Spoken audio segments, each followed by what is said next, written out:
eternal human epic.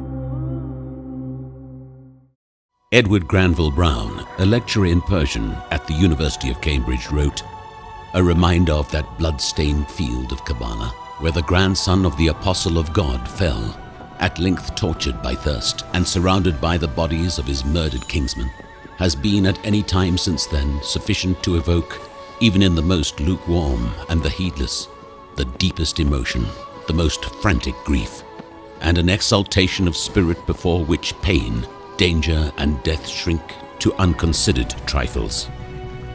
Ashura is an eternal event that embodies the finest example of sacrifice and nobility in all of human history. It is an event which still resonates today because it was a demand for reform in the world, a call to stimulate humankind emotionally and intellectually, a struggle to purify it, a quest to liberate it from tyranny. Before the day of Ashura. In the year 680 AD, upon the death of Muawiyah bin Abi Sufyan, his son Yazid was wrongfully crowned, becoming ruler of the Islamic world by force. Imam Hussein, the grandson of the Prophet Muhammad, refused to pay allegiance, declaring, "Yazid is an immoral man who drinks alcohol, is a killer of innocent people, a proponent of immorality. A man like me cannot pay allegiance to a man like him." When word of his defiance reached Yazid, he gave Imam Hussein a stark choice. He told him that he could either pledge his allegiance or be killed.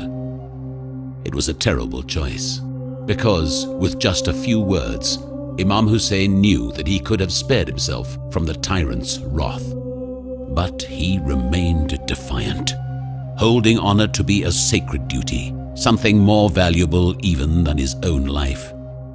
Knowing that he was condemning himself, Hussein had only this to say: "The falsely appointed ruler has offered either to draw swords or face humiliation, and we will never submit to being humiliated."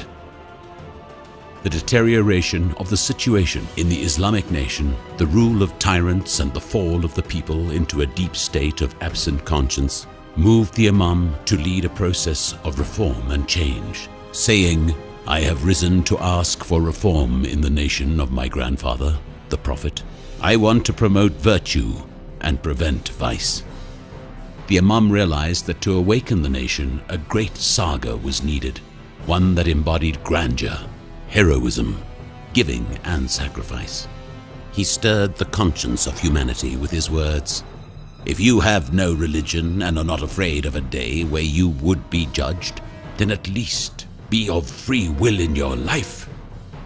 He presented himself and his family as an offering to God and humanity, and announced his intention very clearly, so as not to be followed except by those who shared his goals, saying, "One who is willing to share our goals, die with us, and is prepared to meet God Almighty, then they shall come with us." Even as a young child, he had known that the day of his martyrdom was coming, but he did not fear it. The Prophet had told him that it would be a day of enlightenment, and he eagerly awaited it ever since, saying, "Those who follow us will be martyrs. Those who stay behind will not reach enlightenment." It is narrated in Mustadrak ala Asahihain that al-Fadl said, "I put Hussein in the Prophet's lap, and I glanced where I saw the Prophet's eyes pouring tears. So I said, 'O Prophet of God, may my father and mother be sacrificed for you?' 'What has befallen you?' he said. 'I was visited by Gabriel, and he informed me that my people will kill this son of mine.' So I said, 'This?' And he said, 'Yes,' and he gave me his red soil." The day of Ashura. Ashura falls on the 10th day of the month of Muharram, because that was the day when Hussein lost his life resisting Yazid. It happened in the year 61 AH, on the battlefield at Karbala. On the banks of the river Euphrates, Imam Hussein was slaughtered unjustly in the cruelest, ugliest, and most terroristic way, along with 72 other people, including members of his family, his children, and his companions. This happened after a 3-day-long siege by the army of Yazid, designed to cut off their supply of water. An army that included more than 30,000 fighters. Through his selfless resistance and unswerving allegiance to Islam, Ashura became a byword for humanity, heroism, dignity, and self-sacrifice. After the day of Ashura. The story did not conclude on the day of Ashura, but continued with a great show of humiliation for those defeated. The surviving women and children of the household of the Prophet were captured and paraded on saddleless camels in caravans that crossed the nation from the province of Kufa, the modern-day city of Najaf, Iraq, up to Damascus and the Levant, and all through the main towns along the coast. Also, the severed heads of Imam Hussein and his companions were raised on long spears, a fate which was usually reserved for captured mercenaries and bandits, and which truly shows the depth of Yazid's contempt. The revolution of Hussein would not have succeeded without the role played by his sister Zainab, granddaughter of the Holy Prophet, who was one of the captives. She embraced the ideals of the revolution, reporting its aims and narrating the tragedies and torments of Ashura to the whole Muslim nation. On the day of Ashura, she reached her hands beneath the body of her beheaded brother Hussein, cast her gaze to the sky, and addressed Allah, saying, "O God, please accept this sacrifice from us." What about now? As if taking Zainab's word to heart, hundreds of millions of people have accepted Hussein's sacrifice.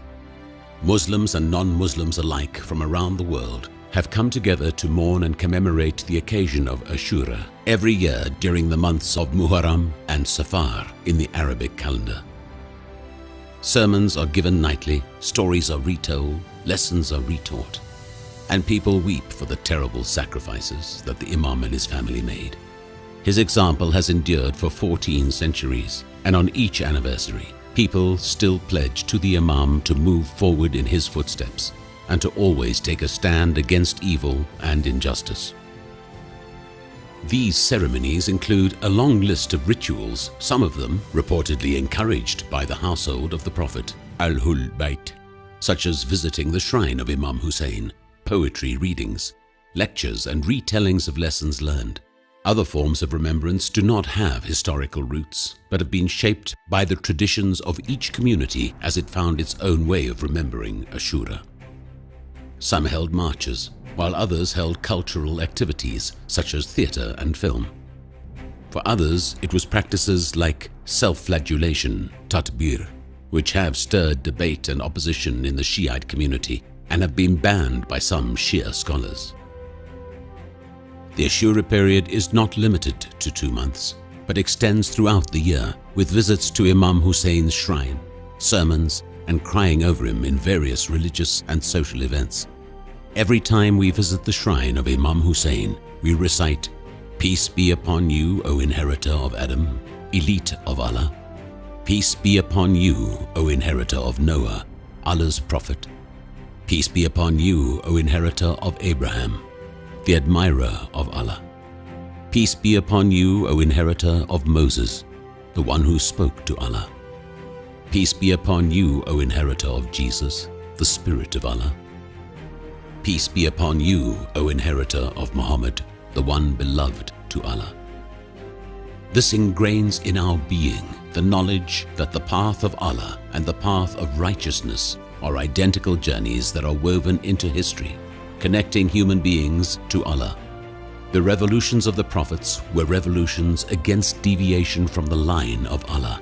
They were uprisings against tyrants and darkness. And the revolution of Imam Hussein was no different.